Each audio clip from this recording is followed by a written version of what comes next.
I call Mark Mitchell. Thank you, Mr Speaker. It's a pleasure to take a call on this, the Electronic Interactions Reform Bill. Just want to acknowledge the Honourable Peter Dunn for bringing this bill to the House.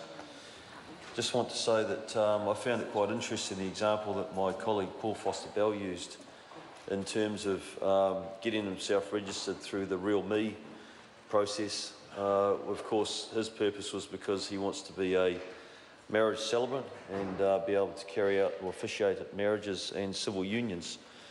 But once he had done that, once he had registered, once he had verified his identification, it allows then for electronic transactions to take place. And I think that David Shearer made a very good point, is that we live in an electronic world. That's not going to change. It's a digitised world where records are kept electronically. That's not going to change. That's going to grow.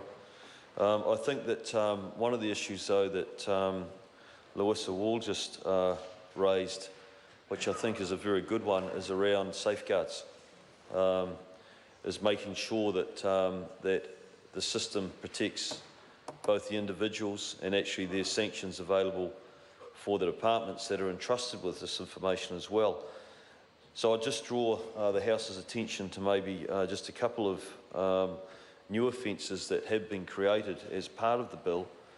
One is that participating agency commits an offence if the participating agency knowingly uses an individual's electronic identity, photograph, or one or more of the purposes listed above without the individual's consent, or for a purpose other than one of them listed for that purpose.